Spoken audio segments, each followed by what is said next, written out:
안녕하세요. 예, 오늘 영상에서는 미국에서 총격 사망률이 가장 높은 주 20개하고 그 총격 사망률이 가장 낮은 주 20개를 한번 알아보겠습니다. 총격 사망률이 높다는 것은 좀 위험하다는 의미겠죠. 그리고 총격 사망률이 낮다는 것은 이제 상대적으로 좀 안전하다는 의미일 수 있겠죠. 근데 저 미국 질병통제예방센터라고 있는데 보통 CDC라고 부르죠. 그곳에서 발간한 보고서에 따르면 2021년 총격 후 사망률이 가장 높게 나타난 주가 미시시피주로 나왔어요. 이게 미시시피주면 33.9%로 나와 있네요. 그리고 루이지애나가 29.1%로 이렇게 나와 있고, 그러니까 이 의미가 뭐냐면 이제 미시시피주 같은 경우는 총격 사건이 100건 일어나면 33명 이상이 죽는다는 거고, 루이지애나에서 총격이 100건 이상 일어나면 29명 정도가 죽는다는 의미거든요. 그리고 또 보면 미시시피주 같은 경우는 사망자 수, 맨 마지막에 있는 그 컬럼에 있는 그 숫자가 그 사망자 수를 의미하는 거거든요. 근데 보면 미시시피주 같은 경우는 사망률은 높은데 사망자 수는 962명이에요. 근데 루이지애나 같은 경우는 그 미시시피 주에 보다 비해서 사망률은 낮은데 사망자 수는 더 높아요. 1314명. 요거는 아무래도 이제 이제 뒤에도 말씀드리겠지만 그 인구수 때문에 이제 그런 걸로 이제 이렇게 알고 있거든요. 보시면 또 이곳은 이제 총격에서 가장 안전한 미국의 20개 주. 뭐 다른 말로 하면 총격 사망률이 가장 낮은 20개 주거든요. 가장 낮은 20개 주 중에서 이제 가장 낮은 주가 매사추세츠주 3.4%네요. 그러니까 100건 총격 사건 100건이 일어났을 때 3명 좀 넘게 죽는다는 거고, 그다음에 하와이주 같은 경우는 총격 사건 100건당 뭐 5명이 조금 안 되게 죽는다는 거죠. 그리고 아까 앞서 말씀드렸다시피 뉴욕주 이제 그 총격 사망자에 관한 얘기인데요. 뉴욕주 같은 경우는 인구가 2천만 명 됩니다. 근데 총격 사망률은 5.4%로 굉장히 낮아요. 근데 사망자 수는 1,078명으로 상당히 높네요. 근데 뉴햄프셔주 같은 경우는 인구가 140만 명이거든요. 근데 총격에 의한 사망률 는 굉장히 높아요. 8.3%.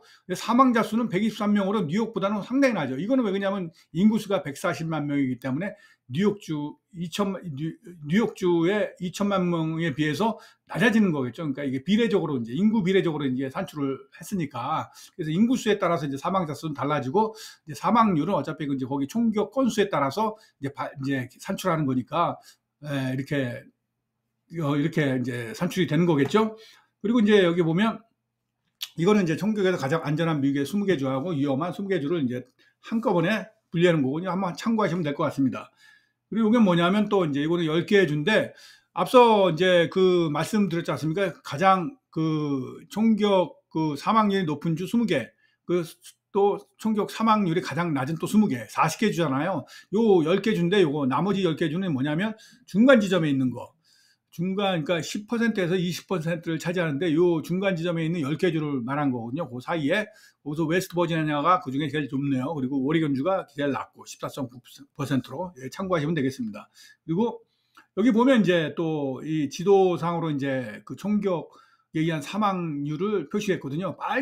새빨간게 표시된 거 있지 않습니까? 여기 루이지애나, 미시시피 요런 데는 이제 새빨갛게 표시해 갖고 상당히 높은 총격 사망률 상당히 높은 걸로 했고, 뉴멕시코 역시 높은 걸로 이렇게 표시가 됐네요. 알라바마주 같은 경우는 이제 빨간색에도 약간 이제 오렌지 틱하게 이제 낮아진 걸 보면 이제 총격에 의한 사망률이 조금 낮은 것으로 이제 이렇게 표시됐지만 그래도 높은 거죠. 그다음에 이제 요거는 이제 오렌지색, 약간 짙은 오렌지색 조지아주 상당히 이제 좀 낮은 것으로 표시됐고, 사우스캐롤라이나 상당히 총격 사망률이 높은 걸로 이렇게 표시가 됐네요. 그리고 여기 보면 이제 동부 쪽에 뉴욕, 매사추세츠, 그다음에 로드아일랜드, 커네티컷, 뉴저지, 뭐 여기 뉴햄프셔 이런 데는 이제 뉴저지 보통 이런데 동부 쪽은 총격에 의한 사망률이 상당히 낮네요. 예. 그리고 이제 중남부 지역이 총격에 의한 사망률이 상당히 높고, 그다음에 서부 쪽에 이제 캘리포니아 쪽도 총격 사망률이 상당히 낮은 편인데 동부 쪽에 뉴욕보다는 좀 높네요. 그리고 네바다가 좀 높고 유타가 좀 낮고, 예, 그리고 이제 와이오밍하고 몬태나가 좀 높은 걸로 나타났네요. 여기 보시면 이제 빨간 거, 이렇게 빨갛게 표시된 데는 총격에 의한 사망률이 높다는 의미이고, 그 말은 굉장히 좀 위험하다는 그 의미겠죠, 아무래도. 그리고 여기 보시면 건 바이올런스 아카이브라고 이제 총격 사건이 발생했을 때 이제 그 모든 데이터를 모든 데이터의 기록을 보관하는 장소거든요. 그런 이제 그게 이제 총기 기록 보관소라고 하는데, 보통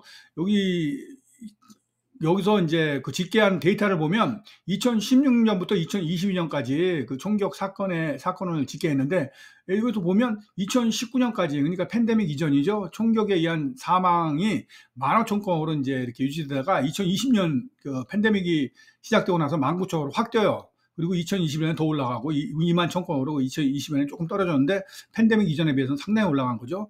그리고 이제 총격에 의한 자살은 뭐 그냥 그만하게 그냥 그 상태를 유지하네요. 그리고 이제 총격에 의한 부상, 이것도 상당히 뛰었어요. 여기 2019년까지 3만 건, 2018년에는 조금 떨어졌지만 2019년까지는 이제 3만 건을 유지하다가 2020년대, 그러니까 팬데믹이 시작되는 그 해부터 3만 9천 건으로 약 9천 건이나 확 뛰었죠. 그리고 이제 2020년에는 더 뛰고, 이제 2020년에 조금 낮았는데, 그래도 이제 2019년 이제 팬데믹 이전보다는 상당히 높은 수준을 기록하고 있네요. 그리고 그 아이들 0세, 그러니까 11살까지 그 아이들에 의한 총격 사건은 팬데믹 이전까지는 뭐 600건, 700건 뭐 요 정도를 유지하다가 2020년대, 그러니까 팬데믹 시작된 이후부터는 1000건으로 뛰었어요. 그리고 이제 계속 늘어나다가 2020년에 조금 떨어졌는데, 역시 팬데믹 이전보다는 상당히 높은 그 건수를 기록하고 있죠.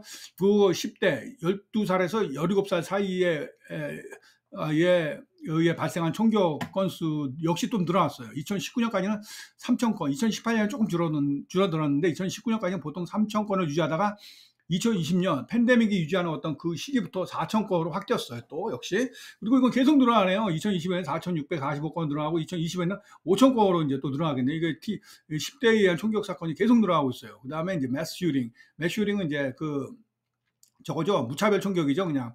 그냥 그 대량 살상이죠. 총으로 이제 많은 사람들 죽이는 거. 이제 그런 건수는 이제 2019년까지 역시 이제 300건에서 400건을 유지하다가 2020년대 와서 이제 확 느네요. 또 610건으로.